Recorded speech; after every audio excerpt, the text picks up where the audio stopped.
Bismillahirrahmanirrahim. Assalamualaikum warahmatullahi wabarakatuh.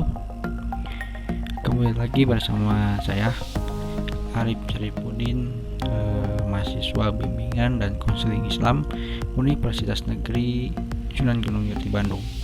Saat ini saya sudah berada di semester 7. Nah, sekarang saya akan mencoba membicarakan tentang bimbingan konseling pasca bencana dan juga analisis tentang bencana yang ada di Indonesia dan juga cara penanganan pemerintah tentang bencana tersebut ya. Nah, oke, lanjut. Bencana alam yang melanda kehidupan seperti tsunami, gempa bumi, dan juga banjir berubah kehidupan manusia ya, yang tadinya damai dan juga bahagia menjadi kehidupan yang sangat menakutkan.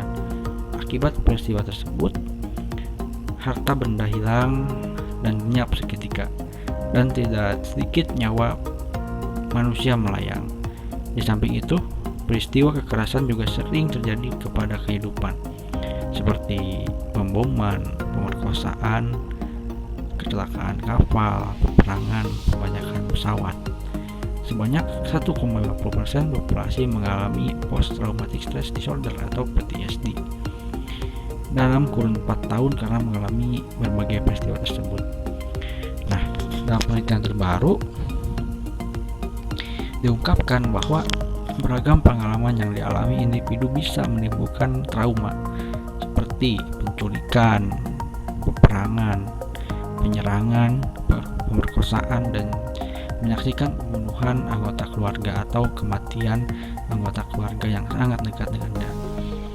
Nah, kemudian sebanyak 14% individu mengalami trauma setelah ditinggalkan anggota keluarga yang dicintainya. Nah, ini menurut Weaver, Pleneley, dan Preston pada tahun 2003. Nah, kemudian apa sih yang disebut dengan trauma itu? Nah, trauma merupakan suatu kejadian fisik atau emosional serius yang menyebabkan kerusakan substansial terhadap fisik dan psikologis seorang dalam rentangan waktu yang sangat relatif lama. Nah, seperti itu ya. Nah, kemudian apa sih yang disebut dengan layanan konseling trauma pasca bencana ya? Nah, layanan konseling trauma pada prinsipnya dibutuhkan dalam semua korban yang selamat mengalami stres dan juga depresi berat, baik itu orang tua maupun anak-anak. Anak-anak perlu dibantu untuk bisa menatap masa depannya dan membangun harapan baru dengan kondisi yang baru pula. Bagi orang tua, layanan konseling trauma akan membantu mereka memahami, menerima kenyataan hidup saat ini. Untuk selanjutnya, mampu melupakan semua tragedi dan memulai kehidupan yang sangat baru. Nah, di samping untuk menstabilkan kondisi emosional, layanan konseling trauma bagi orang tua idealnya juga memberikan keterampilan yang dapat dijadikan modal awal memulai kehidupan baru dengan pekerjaan yang baru sesuai kapasitas yang dimiliki dan daya lingkungannya. Nah, dengan demikian mereka bisa sesegera mungkin menjalani kehidupan secara mandiri sehingga mereka tidak terus-menerus menyadarkan kehidupannya kepada orang lain termasuk kepada pemerintah. Untuk mencapai efektivitas layanan konseling trauma dilakukan dengan dua format. Yang pertama, ada format secara individual. Nah, ini untuk korban yang tingkat stresnya atau depresinya sangat berat ya. Nah, kemudian ada format kelompok. Nah, ini untuk korban individual yang beban psikologisnya masih pada derajat yang sedang ataupun rendah, kayak gitu ya. Nah, kemudian kita lanjut ke analisis bencana-bencana yang terjadi saat ini di Indonesia ya, seperti bencana longsor di Cimanggung, Sumedang, Jawa Barat ya. Nah, kemudian ada bencana banjir di Kalimantan Selatan. Nah, kemudian jatuhnya kapal Sriwijaya Air, pesawat Sriwijaya Air di laut Kepulauan Seribu. Nah, kemudian ada erupsi Gunung Semeru juga, kemudian ada Gunung Merapi juga, seperti itu ya. Nah, mungkin masih banyak lagi bencana-bencana yang terjadi tapi tidak terekspos di media nasional. Nah, mungkin dari penyebabnya itu sendiri ada dua penyebab yang kita ketahui ya. Nah, pertama mungkin penyebab yang kita tidak dapat prediksi, yaitu bencana-bencana yang terjadi itu disebabkan oleh alam itu sendiri. Jadi kita tidak bisa memprediksi kapan bencana alam ini akan terjadi. Nah, kemudian penyebabnya yaitu disebabkan dengan tangan-tangan manusia itu sendiri ya. Seperti bencana banjir mungkin disebabkan oleh tangan manusia. Nah, dengan pengundulan hutan gitu ya, mengecilnya luas hutan itu. Nah, kemudian ada bencana longsor juga, itu sebabnya dengan tangan-tangan manusia. Hutan ataupun gunung yang digundul gitu ya, tidak ditanami lagi atau tidak diibuisisi lagi, itu akan menyebabkan tanah longsor. Dan kata teman saya juga pas di Cimanggung itu katanya tanah gunung itu dijadikan sebuah perumahan. Jadi tanah-tanah tersebut tidak ada yang menahan dengan kuat gitu ya. Itu berapa berartinya pohon bagi kehidupan manusia. Nah, ini menyebabkan longsor yang menyebabkan korban tewas lebih dari 20 gitu ya. Dan juga di Kalsel itu ada 10 kabupaten atau kota yang terendam oleh banjir di sana. Nah, kemudian ada bencana yang memang itu murni ya, alam yang terjadi ya, seperti Gunung Semeru yang erupsi gitu ya, itu murni alam yang menentukannya gitu ya. Nah, kemudian ada mungkin ini kapal Sriwijaya Air yang terjatuh di Kepulauan Seribu itu juga mungkin bisa terjadi karena faktor alam dan juga faktor manusia, seperti kelalaian teknisi yang mungkin lalai dalam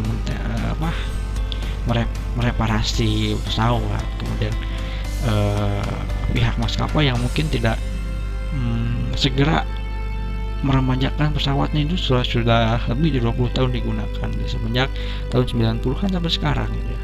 Nah, kemudian mungkin ada faktor alamnya seperti ada badai gitu ya, petir dan lain-lain. Nah, kemudian bagaimana sih gitu ya pemerintahan Indonesia dalam penanganan korban bencana tersebut gitu ya. Nah, saya kira pemerintahan Indonesia sudah sangat cukup baik dalam penanganan korban-korban tersebut ya. Bagaimana tidak hanya moral tapi juga moral gitu ya.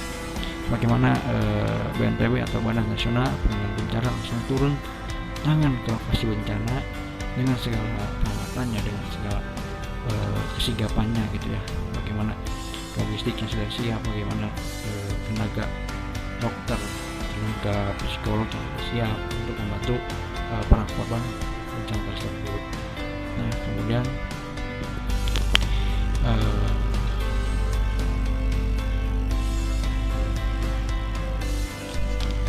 ya tidak hanya dari sisi pemerintahan saja yang dalam penanganan bencana tersebut, bagaimana pemerintahan juga menggalang sebuah volunteer ya, dari mahasiswa, dari pelajar ataupun dari masyarakat sekitarnya dalam membantu korban bencana gitu. Bagaimana pencarian para korban yang mungkin hilang ya, banjir, tanah longsor juga ataupun terjadinya yang terjatuh di laut itu sangat maksimal ya, dengan rekan-rekan teknisnya, terus dengan tenaga ahlinya itu sudah dimaksimalkan sekali. Nah, kemudian mungkin pemerintah harus lebih memperhatikan lagi keluarga yang ditinggalkannya. Mungkin di sana keluarganya akan mengalami ya tadi itu ada dua jenis ya, ada depresi yang sangat tingkatnya yang berat ataupun ke atas gitu ya. Nah, kemudian ada depresi yang tingkatnya sedang dan juga ke bawah gitu ya. Itu mungkin tidak luput dari harus ditangani oleh pemerintah itu sendiri gitu ya. Apalagi tentang anak-anak gitu ya. Anak-anak masa depannya masih panjang gitu ya. Harus menatap jauh ke depan gitu. Kita harus mendampingi anak-anak untuk segera menangani depresinya itu. Kita luka psikisnya itu akibat bencana yang dialaminya, agar anak-anak lebih mampu menghargai hidupnya dan lebih mampu menatap ke depan ya. Nah, kemudian bagi orang tua butuh sekali pendampingan bagaimana nantinya orang tua akan lebih baik dalam penerimaan dirinya bahwa itu sebuah kejadian yang sudah ditakdirkan dengan Tuhan, dan nantinya orang tua itu sendiri akan lebih cepat bangkit dan kembali memulai kehidupan yang baru seperti yang disebutkan tadi di awal gitu ya. Tidak lupa pula dengan dukungan-dukungan masalah finansialnya gitu, masalah pelatihan gitu ya. Orang tua mempunyai keahlian yang baru agar memulai kehidupannya lagi kayak gitu ya.